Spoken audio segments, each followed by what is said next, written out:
오늘은 성령 강림 주일입니다. 성삼위 하나님께서 임재하시는 이 시간 다 같이 신령과 진정으로 하나님께 예배드리겠습니다.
성구 교독은 교독문 70번, 이사야 42장입니다.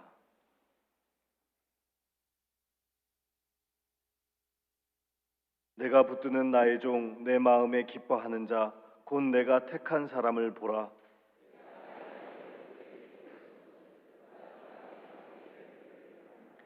그는 외치지 아니하며 목소리를 높이지 아니하며 그 소리를 거리에 들리게 하지 아니하며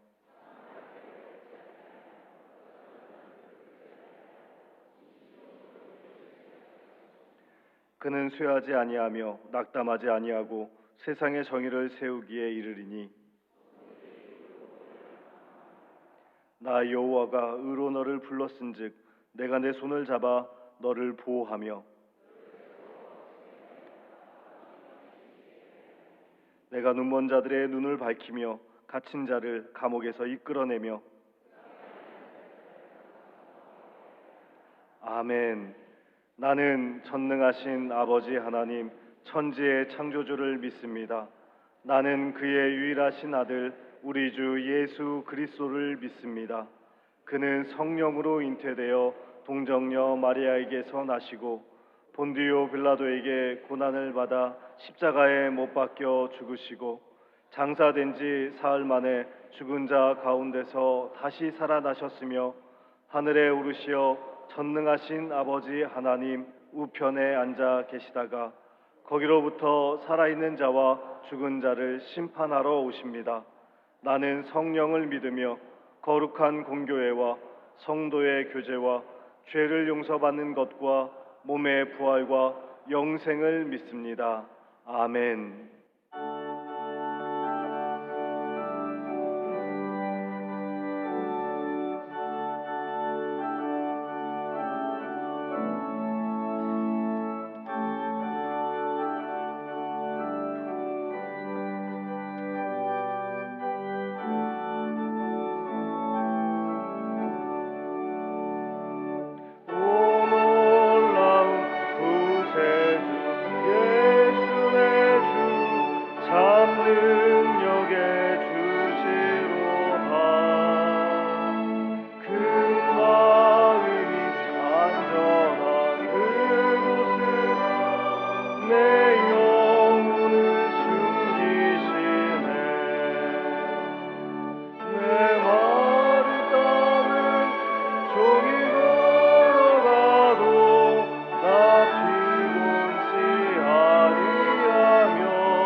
내 믿음을 도우시네. 내 마른 땅을 종일 걸어가도 나 피곤치 아니하며 저 위험한 곳 내가 있을 때며 큰 바위에 숨기시고 주 손으로 덮으시네. 주 예수님 공중에 임하실 때 나 일어나 맞이하리. 그 구원의 은총을 노래하리. 저 천군과 천사 함께 내 마른 땅을 종일 걸어가도 나 피곤치 아니하며 저 위험한 곳 내가 있을 때 큰 바위에 숨기시고 주 손으로 덮으시네.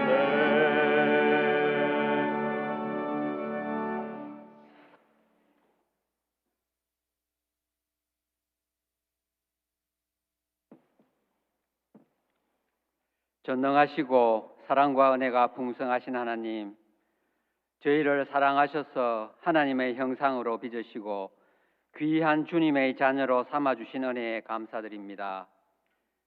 오늘 성령 강림 주일을 맞이하여 머리 숙여 경배하오니 찬양과 영광을 받아 주옵소서. 지난 한 주간도 주님이 주시는 은총으로 살게 하시고 죄로 말미암아 죽을 수밖에 없는 저희를 대속의 은혜를 통하여 주님 앞에 나와 예배를 드릴 수 있도록 허락하심에 감사드립니다. 자비가 풍성하신 하나님, 저희는 주님이 함께 하심에도 늘 부족하고 연약하여 공중권세 잡은 사탄의 유혹에 넘어질 때가 많음을 고백합니다. 저희를 용서하여 주시고 저희의 나약함과 부족함을 예수님의 구원의 능력과 믿음으로 이겨낼 수 있게 하시고 성령님 인도함으로 각자의 십자가를 지고 예수님을 따르는 삶을 살아가게 하옵소서. 우리에게 베풀어 주신 모든 것에 감사드립니다. 믿음은 바라는 것들의 실상이며 보이지 않는 것들의 증거라고 하신 말씀을 깊이 깨달아 우리 안의 믿음을 사랑으로 실천하고 구원의 소망을 끝까지 견디며 영적인 삶의 풍성함으로 매일의 삶 속에 하나님께 감사하고 기뻐하며 말씀 안에서 기도하는 저희들 되도록 인도하시옵소서. 대구제일교회와 지금까지 함께 하신 하나님, 간구하옵건대 저희 교회가 더더욱 성령 충만한 교회가 되기를 원합니다. 일찍이 이곳에 주님의 몸된 교회를 세워주셔서 성령의 권능을 세상에 쏟아놓는 능력의 제단이 되게 하셨사오니 날마다 진리의 빛을 밝게 비출 수 있는 생명의 제단이 되게 하시옵소서. 말씀을 전하시는 박원호 목사님에게 성령의 능력으로 붙들어 주셔서 예배 인도와 말씀을 전하시기에 조금도 피곤치 않게 도와주시고 주님 말씀을 대언하실 때 듣는 저희는 변화를 받아 그 말씀대로 순종하며 하나님의 나라가 이 땅에서 이루어지도록 쓰임받는 귀한 은혜의 시간이 되도록 하시옵소서. 머리 숙인 성도들의 영육도 강건하도록 인도하시고 하시는 일 중에도 함께 하시며 하나님의 뜻을 알고 그 뜻을 따라 살기를 원합니다. 각자의 형편과 처지에서 드리는 기도를 들으시고 하나님의 뜻 안에서 기도의 응답을 받게 하여 주시옵소서. 파송 선교사들, 교회에 속한 부서들, 그리고 보이지 않게 봉사하는 성도들의 마음을 살피시고 위로하여 주셔서 언제나 샘솟는 기쁨이 그 심령에 가득하게 하옵소서. 시온 찬양대의 정성을 다하여 하나님께 올려드리는 찬양을 기뻐 받으시옵소서. 예배의 시종을 주님께 맡깁니다. 성령님께서 친히 저희들 가운데 운행하심을 믿사옵고 예수 그리스도 이름으로 기도합니다. 아멘.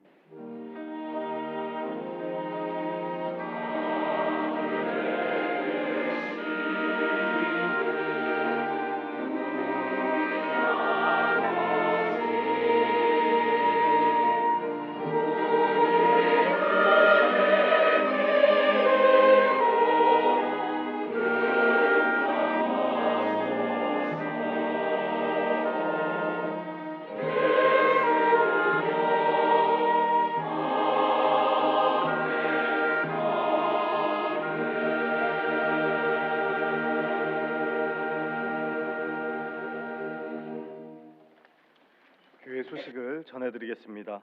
오늘 본교에 처음 오신 분들을 주님의 이름으로 환영합니다. 등록을 원하시는 분들은 본당 2층 새가족실에서 안내를 받으시기 바랍니다.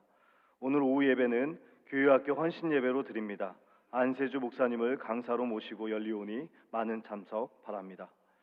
다음 주일 오후 예배 시 성찬식이 있습니다. 성만찬을 묵상하며 한 주 동안 경건한 생활로 준비하시기 바랍니다.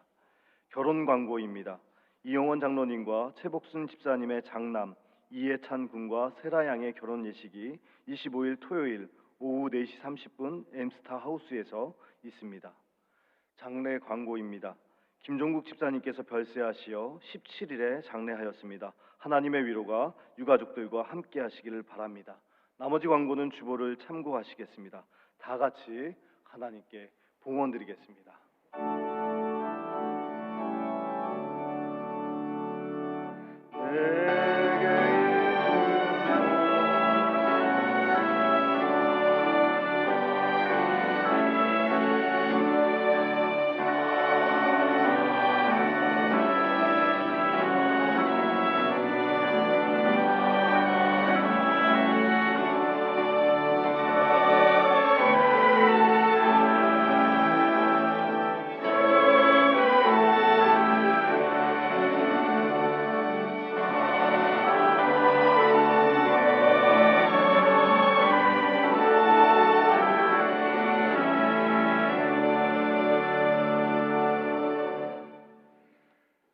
하나님 아버지 감사합니다. 주님의 자녀들이 하나님 앞에 나올 때 귀한 예물을 구별하여 드리오니 이 예물을 기쁘게 받아 주옵소서. 하나님께 온전하고 정직한 11조를 드립니다. 우리가 세상 속에 살아갈 때에 물질이 필요하지만 하나님, 저희들은 하나님을 믿고 사는 사람입니다라는 믿음의 저항을 담아 주님 앞에 드리오니 이 예물을 기쁘게 받아 주옵소서. 말라기 3장 10절에 언약하신 말씀들이 우리 안에 성취되게 하시사 들어와도 복을 받게 하시고 나가도 하나님의 복이 있게 하여 주옵소서. 또한 물질의 은사를 부어 주시사 풍족케 하여 주옵소서. 또 가지가지의 마음을 담아 주님 앞에 감사 예물을 올려드립니다. 힘들 때 공고한 날에 그래도 하나님께서 우리에게 주신 것이 있어서 그것을 감사하는 마음으로 주님 앞에 드리오니 그 감사의 조건들이 갑절이 될 수 있도록 하나님께서 함께하여 주옵소서. 하나님이 주신 것을 받았다고 말하게 하시고 없는 것을 주실 것이라 감사하는 하나님의 백성들이 되게 하여 주옵소서. 이 예물이 쓰여지는 곳곳마다 주의 복음이 널리 전파되게 하시고 하나님 나라 확장에 쓰임받게 하여 주옵소서. 하나님, 너무나 드리고 싶은데 가난하여 드리지 못하는 성도들이 있다면 저들에게도 동일한 은혜를 허락하여 주옵소서. 특별히 저희 교회 새가족으로 등록하신 성도님들에게 생명의 말씀을 통해 세상을 살아갈 힘과 용기를 지혜를 주시며 예수님 안에서 안전감과 평온함을 얻게 하여 주옵소서. 예수 그리스도의 이름으로 봉헌기도하옵나이다. 아멘. 이 시간 새가족으로 등록하신 분이 있습니다. 이상록 정민권 성도님이십니다. 저희 교회에 참 잘 오셨습니다.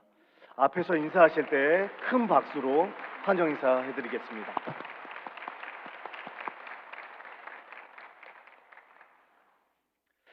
오늘 우리에게 주시는 하나님의 말씀은 구약 성경 418쪽 사무엘상 7장 12절에서 14절 말씀과 신약 성경 245쪽 로마서 5장 1절에서 4절 말씀입니다.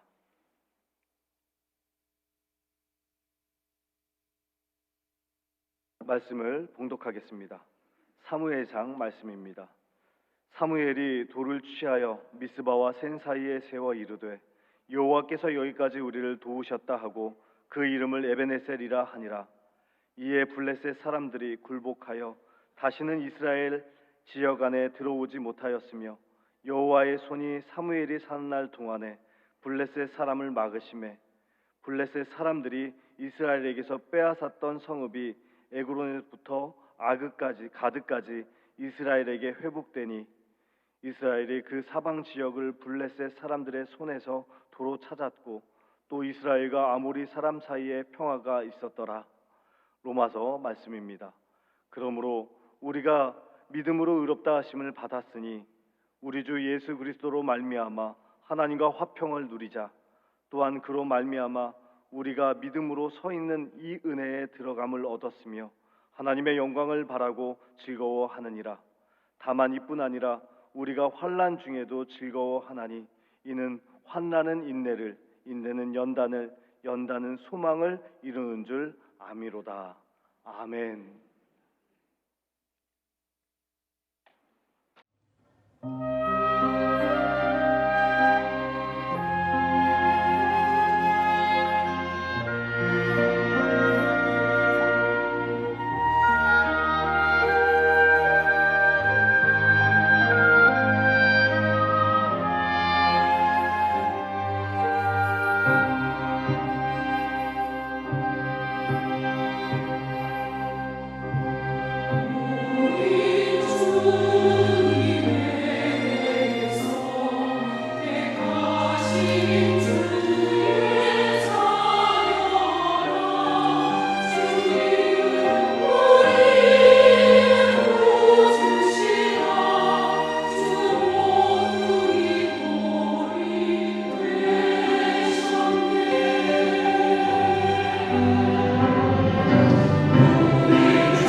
찬송 하나님께 영광 돌려드린 줄로 믿습니다.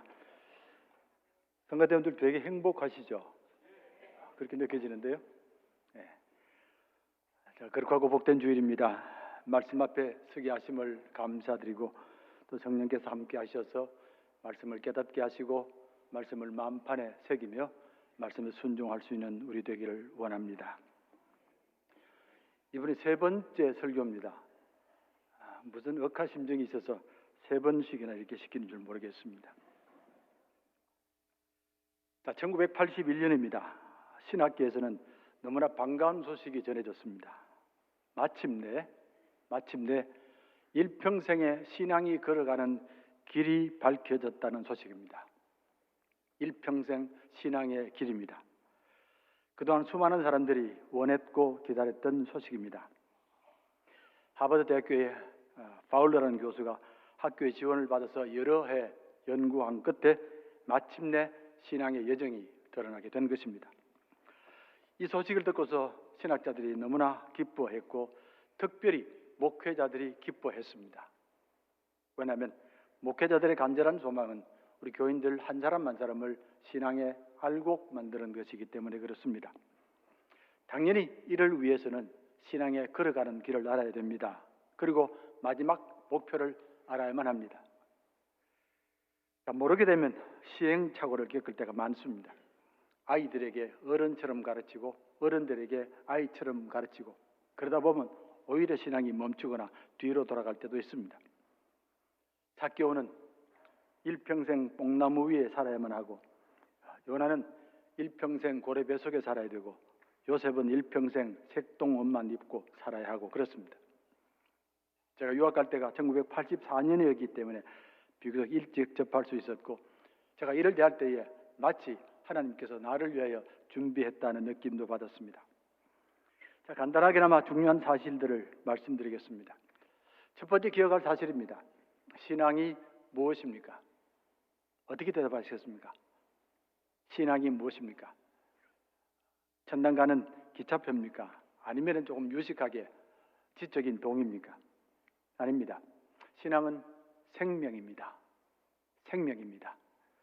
자, 생명이기에 성장해야 되고 그것도 단계들을 거쳐가면서 성장할 수 있어야만 합니다. 막 태어난 아기 신앙의 단계도 있고 유치원 아이의 신앙의 단계도 있고 초등학교 아이들의 신앙의 단계도 있고 청소년들의 신앙 단계, 장년들의 신앙 단계, 노년들의 신앙 단계 이렇게 해서 7단계를 거쳐간다 그 말입니다. 자, 이 단계를 넘어갈 때마다 우리들의 신앙은 하나씩 헌 옷을 벗어버리고 새 옷을 입게 됩니다. 새 옷을 입을 때마다 신앙은 새로워지고 깊어집니다. 하나님과의 관계도 이웃과의 관계도 세상과의 관계도 새로워지고 깊어집니다. 단계들 가운데서는 쉽게 넘어가는 단계도 있지만 어렵게 넘어가는 단계도 있습니다. 특별히 청년 단계가 어렵습니다. 이 단계가 되면 청년들이 의외로 자기 자신의 신앙에 대해서 갈등을 겪기도 하고 교회와도 갈등을 겪기도 하고 심지어는 신앙을 떠나기도 합니다. 가장 안타까운 것은 우리 모두가 다 마지막까지 가야 되는데 그러지 못하고 4단계쯤 가다가 아니면 5단계쯤 가다가 멈춘다는 사실입니다. 나이로 말씀드리면 대개 한 40대 후반에 이런 현상이 벌어집니다. 자, 멈추게 되면 신앙이 그대로 있는 것 아니고 부정적인 모습이 나타나기 시작합니다. 고집이 나타나고 교만함이 나타나고 가식도 나타나고 자신을 자꾸 드러내기도 하고 그렇습니다. 자, 신앙의 성장 이론에 대해서 목회자보다 더 반겨야 될 사람들이 있습니다. 바로 여러분들입니다. 여러분들이 더 이 일을 반기셔야만 합니다. 신앙의 성장 과정은 여러분들의 삶의 과정이기 때문에 그렇습니다. 신앙의 성장이 여러분의 삶의 성장입니다. 이 둘은 결코 떨어져서는 안 됩니다. 최근에 갑자기 수명이 늘어지면서 많은 사람들이 근심을 합니다. 앞으로 100세까지 어떻게 살고 예수님 당시의 평균 수명이 29살입니다. 그러다가 1800년이 되자 40살로 됐습니다. 그러니까 11살 느는데 1800년이 걸렸다고 말입니다. 그런데 어느 날 갑자기 100살을 산답니다. 200년도 안 지났는데 무려 60살이 늘어났습니다. 모두가 춤을 추고 기뻐하고 어쩔 줄을 모를 줄 알았습니다. 100세가 웬 떡이냐 그 말입니다. 그런데 아닙니다. 오히려 걱정이 찾아왔습니다. 그게 보통 걱정이 아닙니다. 무엇 먹고 살고, 무엇 하고 살고, 누구와 살고, 무엇으로 건강해야 할고, 어떻게 죽을고. 나이가 들면 온통 이 걱정인 것 같습니다. 하지만 아닙니다. 여러분들의 근심은 결코 세상 사람의 근심이 되어서는 안 됩니다. 마땅히 신앙의 근심이 되어야만 합니다. 어떻게 더 교회를 잘 섬길고, 어떻게 더 주님과 닮아질고, 어떻게 내게 주신 거룩한 사명을 온전히 감당할고가 여러분들의 근심이 되어야만 합니다. 두 가지 사실을 꼭 알면서 붙들어야만 합니다. 하나는 신앙의 목표를, 마지막 목표를 붙드셔야 되고, 다른 하나는 신앙이 가는 바른 길을 알고 붙드셔야만 합니다. 바른 목표를 붙드셔야 되고 바른 길을 붙드셔야만 합니다. 목표를 잃어버리면 그 순간부터 방황하고 비켜나가기도 하고 또 뒤로 돌아가기도 합니다. 목표만 분명하면 이런 일이 벌어지지는 않습니다.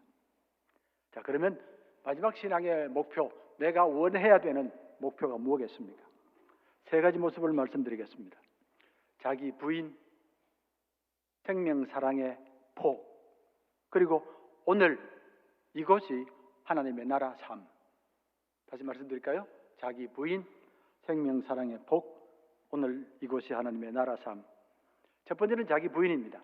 자기 부인이란 말이 영어로 my wife가 아닙니다. self denial입니다. 자기를 부인하는 것. 근데 둘 다 어렵습니다. 이제는 내가 산 것이 아니요 내 안에 그리스도께서 사시는 것이라. 신앙이 깊어지면서 점점 주님 앞으로 나를 내려놓습니다. 내가 한 것이 없습니다. 주님이 하셨습니다. 내 것이 아닙니다. 주님의 것입니다. 내가 영광을 가질 수 없습니다. 주님께서 영광을 받으셨습니다. 나는 그저 도구로 쓰일 뿐이었습니다. 우리가 매주 주기도문을 암송하는 것도 바로 이 때문입니다. 나라와 권세와 영광이 영원히 아버지의 것입니다. 내 생명 영원히 아버지의 것입니다. 내 권세 영원히 아버지의 것입니다. 내 재물 영원히 아버지의 것입니다. 내 자녀들 영원히 아버지의 것입니다. 어느 한순간도 내 것이라고 말해서는 안 됩니다. 두 번째 목표입니다. 생명 사랑의 폭이 점점 넓어지는 것. 신앙이 깊어진다는 말이면 생명을 품는 품이 점점 커져간다는 말입니다. 처음에는 자기 가족, 그 다음으로 친구, 친척, 교인, 그리고 세상, 마지막에는 원수까지도. 어느 목사님이 설교를 하시다가 교인에게 물었습니다. 우리는 원수까지 사랑해야 될 사람들입니다. 그런데 왜 우리 교회는 스스로 미워합니까? 우리 가운데에 미워하지 않는 사람이 있습니까? 있으면 손 들으십시오. 잠시 침묵이 흘렀습니다. 그때 뒤에 앉았던 할아버지가 손을 번쩍 들었습니다. 나는 미워하는 사람이 없어 그랬습니다. 이건 목사님이 조금 머쓱해지고 교인들도 놀랐습니다. 목사님이 묻습니다. 할아버지, 어떻게 할아버지는 미워하는 사람이 없습니까? 할아버지의 답변입니다. 내가 미워하는 것들은 다 죽었어 그러더랍니다. 자, 어떤 사람을 대하든지 하나님의 생명으로 대하십시오. 그 생명 속에 하나님의 형상이 담겨져 있고 하나님의 소망이 담겨져 있고 하나님의 목적이 담겨져 있습니다. 자, 세 번째 목표입니다. 하나님의 나라는 죽고 나서 가는 천당이 아니고 오늘 이곳에서 경험되는, 살아야 하는 그런 현장입니다. 하나님의 나라는 주님께서 이 땅에 오신 목적이고 우리들에게는 거룩한 사명입니다. 성도들과 교회는 이 하나님의 나라를 붙들고 오늘도 내일도 달려가는 사람들입니다. 하나님의 나라는 의와 평강과 희락이라.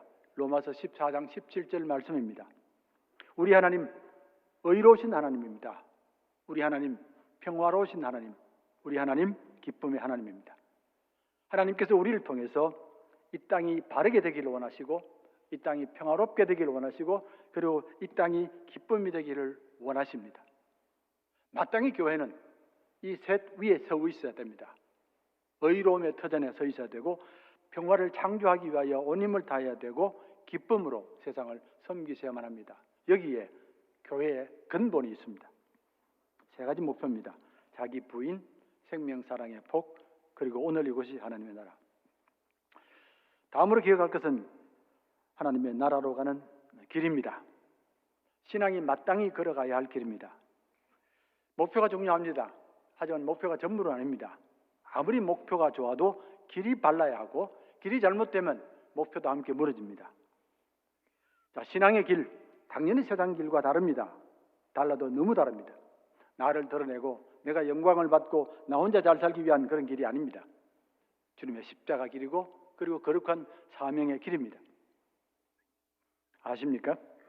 사탄의 역사는 목표를 속이는 게 아니고 길을 속입니다. 목표가 아니라 길을 속입니다. 주님께서 광야에서 기도하실 때에 사탄이 나타납니다. 자신을 위장하고서 가장 먼저 주님이 누군가를 드러내고 그리고 오신 목적을 드러내버렸습니다. 당신은 하나님의 아들이 아니냐. 주님의 정체입니다. 당신은 하나님의 나라 이루기 위하여 왔지 않느냐 드러내버렸습니다. 자, 이 말로 예수님을 무장해제시키는 겁니다. 그리고서는 길을 제시합니다. 돌로 떡이 되게 하라. 돌로 떡이 되기만 하면 이 백성들이, 이 배고픈 백성들이 순식간에 몰려올 것이다. 이 길이 최상이다. 거부하셨습니다. 사람은 떡으로 사는 존재가 아니다. 하나님의 말씀이다. 다시 길을 제시합니다. 성전 꼭대기에서 뛰어내리십시오. 천사가 받들어 줄 것입니다. 영적 기적을 일으키십시오. 온 백성들이 당신을 경배할 것입니다. 이 또한 거부하셨습니다. 하나님의 나라가 악한 영의 역사에 도움을 받을 수는 없습니다. 마지막입니다.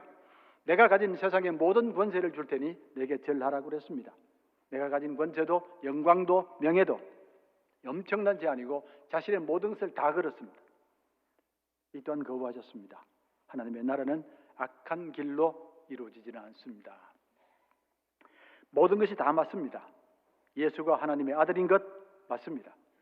예수가 온 목적 하나님의 나라 맞습니다. 그러나 길이 아닙니다. 그러게 주님은 바른 길을 위해서 엄청난 영적 전쟁을 치르셨습니다. 자, 오늘 로마서 본문은 이렇게 말합니다. 환난은 인내를, 인내는 연단을, 연단은 소망을 이룹니다. 이 말씀은 성도들이 마땅히 걸어가야 할 길을 말하는 것입니다. 주님 걸어가신 길을 말하는 겁니다. 본문은 먼저 말합니다. 신앙생활에서 가장 먼저 기억할 것은 세상에 고통이 많다는 것. 환난이란 말입니다. 세상에 고통이 많습니다. 결코 세상이 쉽다고 생각하지 말고 내 뜻대로 된다고 생각하지 말고 고통이 없다고 생각하지 말아라. 이 세상은 고통이 있다고, 끊임없이 고통이 있다고 알아야 된다고. 이를 말씀하시는 것은 세상을 부정적으로 보겠다는 말도 아니고 세상에 낙심하라는 말도 아닙니다. 세상에 대해서 정확하게 알라는 말입니다. 잘못 알면 우리 삶이 무너지기 때문에 그렇습니다. 잘못 알면 고통이 작은 고통이 다가올지라도 쉽게 넘어지기 때문에 그렇습니다. 고난이 있다고 생각하면 어떤 고난도 이길 수 있을 것입니다. 왜 하나님께서 만드신 세상에 이렇게 고통이 많습니까? 맞습니다. 당연한 질문입니다. 이유는 아직까지 이 땅에 악한 세력이 남아있기 때문에 그렇습니다.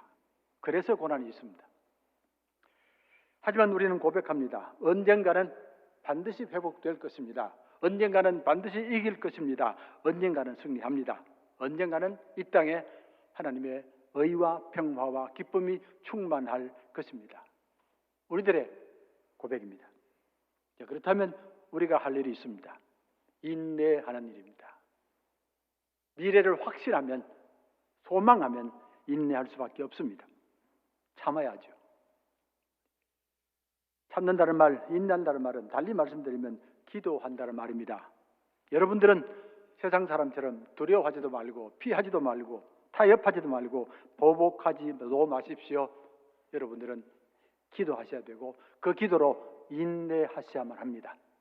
하나님이 승리하시기 때문에 그렇습니다. 한 걸음 더 나갑니다.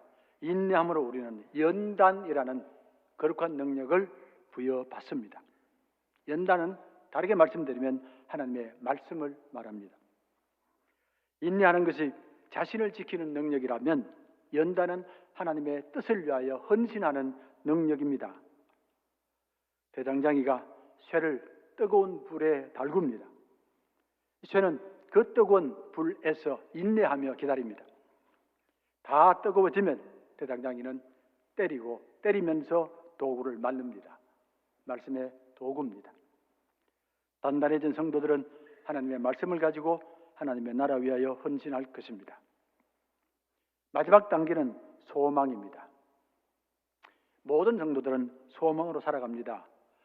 모든 사람들조차도 소망으로 살아갑니다. 생명은 소망이 있는 한 결코 포기하지 않고 결코 좌절하지 않습니다. 2차 대전 당시에 독일의 포로 수용소에 갇혔던 유대 포로들이 1년 중에 가장 많이 죽는 때가 있습니다. 물론 죽음의 수용소이기 때문에 항상 죽을 수 있는데 1년 중에 한 주일이 가장 많이 죽습니다. 성탄절에서 새해까지 한 주간입니다. 왜 그렇겠습니까? 1년 내내 고통스럽게 살아도 성탄절을 기다립니다. 그날이 되면 가족을 만날 것이라는 소망입니다. 그날이 되면. 그런데 막상 만나지 못하면 순식간에 힘을 잃어버립니다. 소망이 무너졌기 때문에 그렇습니다. 생명은 소망을 붙들고 살아갑니다. 이스라엘 민족이 큰 절망에 빠졌습니다. 블레셋과의 전쟁에서 참패를 했고 법궤까지 빼앗겼습니다. 자, 법궤를 빼앗겼다는 말은 백성의 근본이 무너졌다는 말이고 나라의 근본이 무너졌다는 말입니다. 하나님을 향한 소망까지도 함께 무너진 겁니다. 어떻게 법궤를 빼앗길 수 있습니까? 하나님이 전지전능하신 분이 아닙니까? 어떻게 우리 하나님이 선민인 우리들을 이방인에게 패하게 할 수 있습니까? 이들은 하나님의 율법을 위하여 구별된 백성들입니다.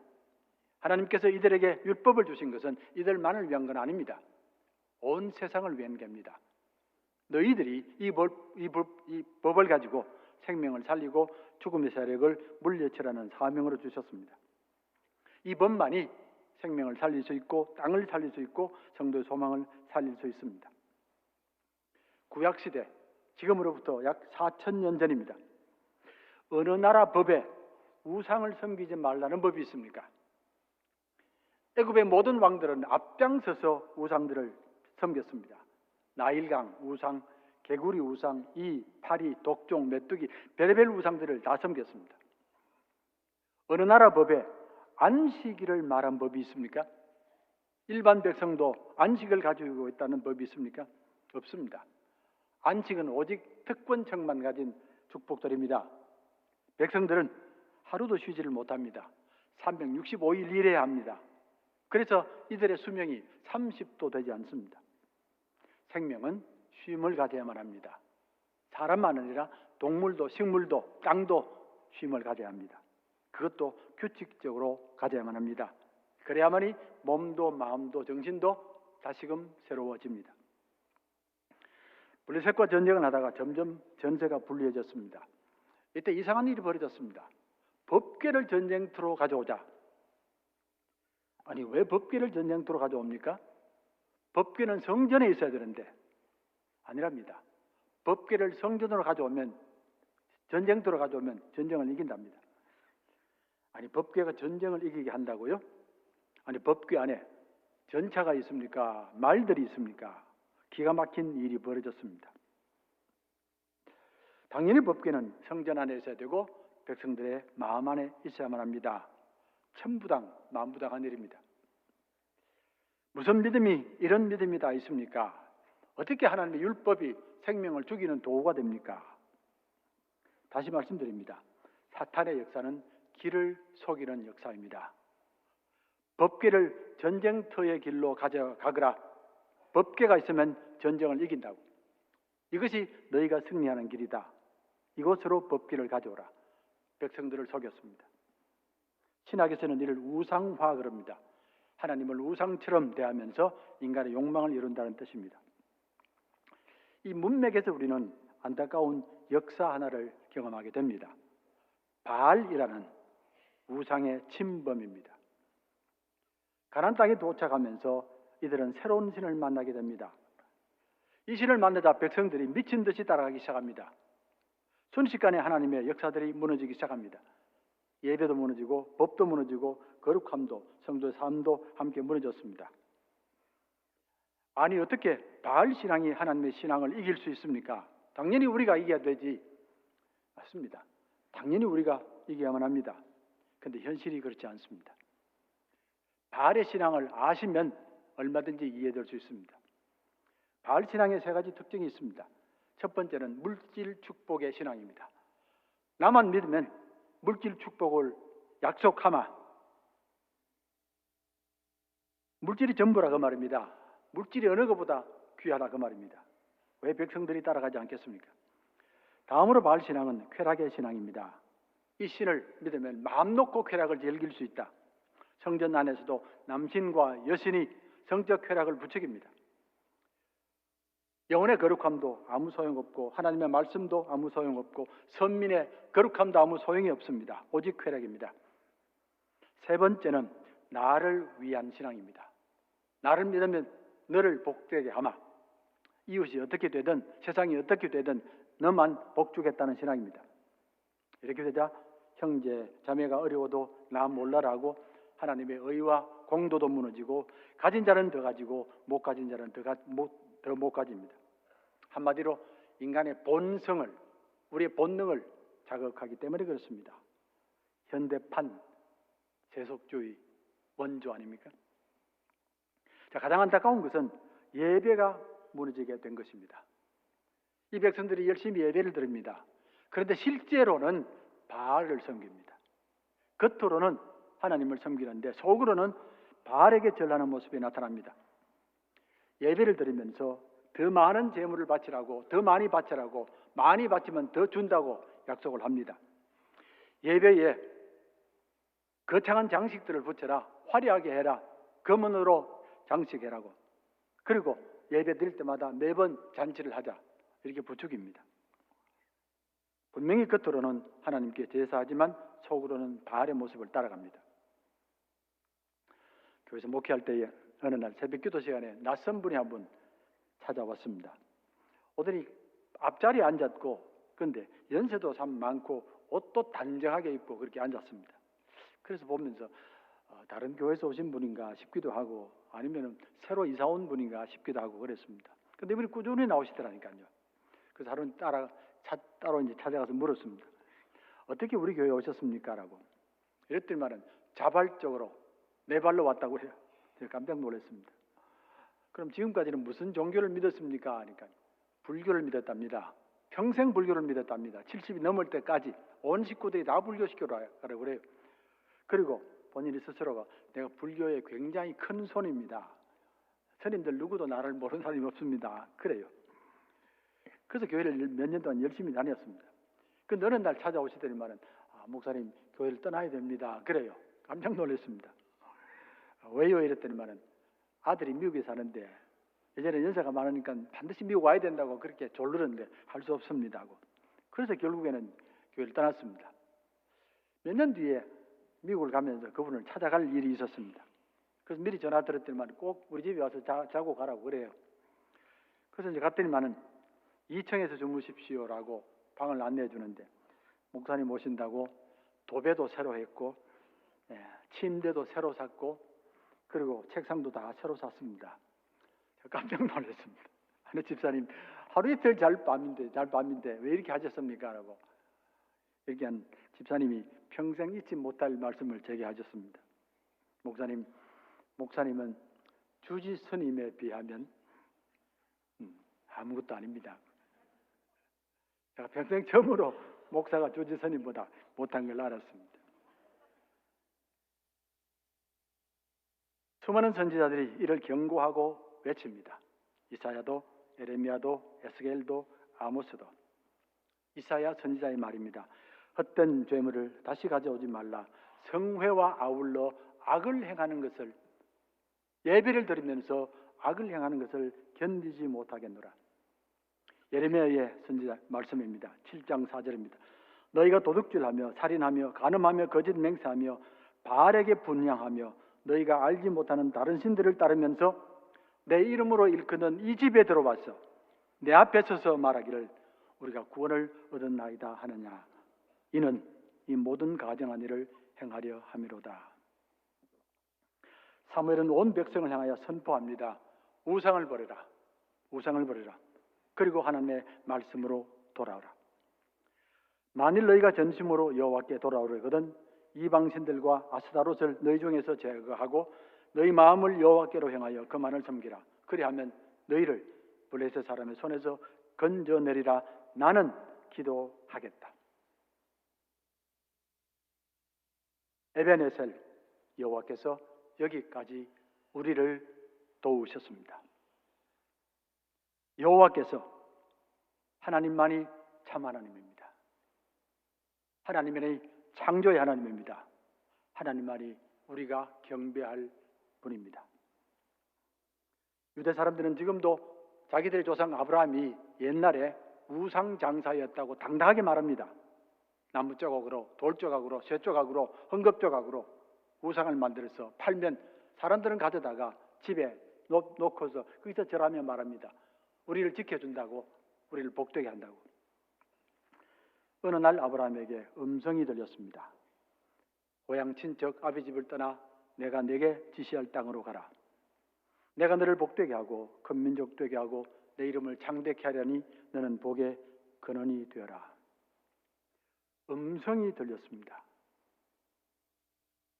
누구의 음성입니까? 사람의 음성이 아닙니다. 우상의 음성은 더더욱 아닙니다. 신의 음성입니다. 아니 어떻게 신이 말을 합니까? 어떻게 신이 내 이름을 압니까? 내가 만든 어떤 우상도 말하는 우상은 없었습니다. 모두가 죽은 나무, 죽은 쇠조각, 돌조각 뿐입니다. 한데 지금 신은 다릅니다. 말을 합니다. 말을 한다는 것, 살아있다는 뜻입니다. 생명이라는 뜻입니다. 사람과 교통한다는 뜻입니다. 나를 안다는 뜻입니다. 그리고 말을 한다는 것은 창조한다는 말입니다. 신은 말로 창조합니다. 이 하나님이 참 하나님입니다. 우리는 이 하나님만 섬기는 사람들입니다. 에베네셀 여호와께서 여기까지 우리를 도우셨습니다. 여기까지. 우리들의 삶의 여정은 하나님께서 이끄시는 삶의 여정입니다. 하나님께서 여기까지 우리를 인도하셨습니다. 앞으로도 반드시 이끄실 것입니다. 지난날 우리를 광야로 걷게 하셨습니다. 먹을 것도 없고 마실 물도 없고 안전함도 없습니다. 다시 돌아가자고 불평했고 원망했고 반역까지 했습니다.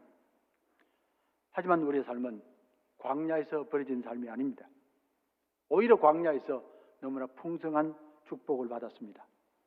날마다 말씀의 만나를 공급받았고 발걸음마다 하나님의 구름 기둥, 불 기둥의 인도함을 받았고 사막에서도 반석의 샘물을 마셨고 시내 산에서 거룩한 언약을 맺었고 거룩한 백성이 되었습니다. 여기까지 인도하셨습니다. 앞으로도 반드시 이끄실 것입니다. 주님 앞에 설 그날까지 이끄실 것입니다. 하나님께서 여기까지 우리를 인도하셨습니다. 우리를, 여러분과 저는 함께 하나님의 부르심을 받은 자들이며 함께 온 세상과 만물을 구원하는 거룩한 사명자들입니다. 내가 하나님을 찾아간 것이 아닙니다. 하나님께서 우리를 찾아오셨습니다. 그리고 사명을 맡겨주셨습니다. 우리 한 사람 한 사람은 하나님의 사명자가 되어서 저주받은 생명들, 저주받은 땅, 저주받은 세상을 구원할 거룩한 사명자들입니다. 우리는 비록 세상 가운데 살지만 세상을 따르지 않을 것이며 세상의 조롱을 받아도 세상을 조롱치 않을 것이며 편안하고 쉬운 길 가는 것이 아니라 십자가의 길 걸어갈 것입니다. 우리가 함께 하기 때문에 그렇습니다. 환난을 만나도 함께 할 것이고 그리고 서로서로 세우며 단련할 것입니다. 이 길을 함께 손잡고 소망을 붙들 것입니다. 여호와께서 여기까지 우리를 도우셨습니다. 도우셨습니다. 왜 지금까지 내 힘으로 살았다고 생각하십니까? 왜 내가 했다고 생각하십니까? 왜 내가 영광을 받아야 된다고 생각하십니까? 내가 설령 힘썼을지라도 내가 가진 모든 것 하나님이 주신 것입니다. 나의 생명 하나님이 도와주셨고 나의 건강 하나님이 도와주셨고 나의 축복 하나님이 도와주셨습니다. 그렇습니다. 우리의 도움은 천지를 지으신 여호와 하나님에게로서입니다. 미국의 오하이오 농업연구소에서 이런 조사를 한 적이 있습니다. 농부가 일평생 열심히 일해서 결실을 거둘 때에 그러면 농부의 몫은 얼마나 되느냐, 수고의 몫이 얼마나 되느냐고 1000평의 땅에 300부셀의 옥수수를 생산하기 위해서 6,800만 파운드의 물이 있어야 되고 5,200파운드의 산소가 있어야 되고 180파운드의 질소가 있어야 되고 120파운드의 칼륨이 있어야 되고 그 외에 다른 많은 요소들이 필요합니다. 그리고 무엇보다도 비와 햇빛이 적절하게 주어져야만 합니다. 그렇다면 최선을 다한 농부의 몫은 얼마나 되겠습니까? 5%입니다. 나머지 95%는 하나님의 도우심입니다. 사람들은 5% 수고하면서 마치 전부를 내가 한 것처럼 나를 드러냅니다. 사랑하시는 성도 여러분, 여호와께서 여기까지 우리를 도우셨습니다. 여러분들은 하나님이 택하신 족속들, 거룩한 백성, 왕같은 제사장들입니다. 하나님의 뜻을 위하여 헌신하는 사명자들입니다. 하나님께서 도우셨습니다. 여기까지 도우셨습니다. 그리고 우리를 도우셨습니다. 앞으로도 우리 자손들도 그 자손들도 고백할 것입니다. 여호와께서 우리를 여기까지 도와주셨습니다. 기도하겠습니다. 거룩하신 아버지 하나님, 우리를 친히 찾아오셨고 우리를 불러주셨고 복되게 하시며 거룩한 사명 맡겨주심을 감사드립니다. 여기까지도 오신 하나님, 앞날도 도와주실 것이고 앞날도 이끌어 주실 줄로 믿습니다. 때로 삶의 환경이 우리를 절망시키고 좌절케 한달지라도 주님 손 바라보게 하옵시고 우뚝 일어나 하나님께 영광 돌려드리게 도와주시옵소서. 예수님 이름으로 기도하옵나이다. 아멘. 다 같이 일어나셔서 결단의 찬송 하나님 앞에 드리겠습니다.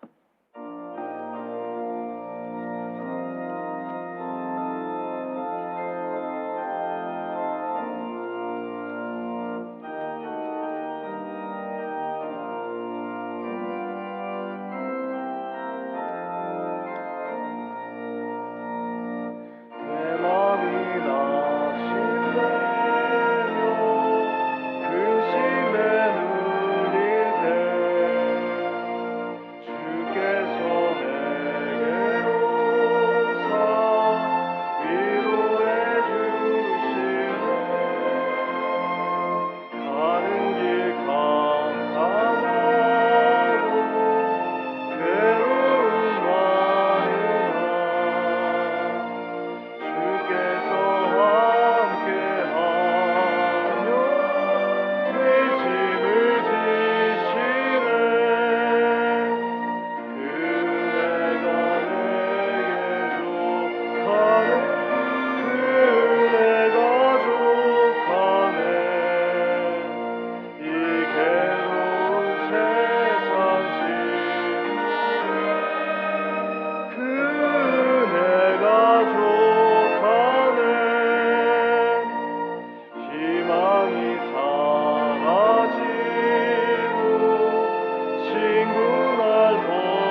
이제 주의 말씀을 가슴에 품고 세상으로 나아가십시오. 에베네셀, 하나님께서 여기까지 우리를 도우셨습니다. 여러분들의 삶은 신앙의 삶이며 거룩한 사명의 삶입니다. 하나님께서 여러분을 부르셔서 저주받은 생명, 저주받은 땅을 구원하실 것입니다. 여러분들이 하나님의 소망이 되셔야만 합니다. 하나님의 눈물을 씻어 주십시오. 하나님의 손이 되어 주십시오. 하나님과 함께 이 길을 가십시오. 이번 한 주간도 우리 모두를 사랑하시는 주님께서 언제 어디서나 늘 여러분들과 함께 하실 것입니다. 이제는 우리 주 예수 그리스도의 은혜와 하나님의 사랑과 성령의 교통하심이 하나님의 부르심에 충성되이 응답하기를 다짐하는 주의 거룩한 백성들 머리 위에 축복으로 주신 가정과 자녀들, 사명으로 맡겨주신 일터, 피로 값주고 사신 대구 제1교회, 하늘나라 소망하는 이 땅과 모든 생명들 위에 영원토록 함께 하시기를 간절히 축원하옵나이다.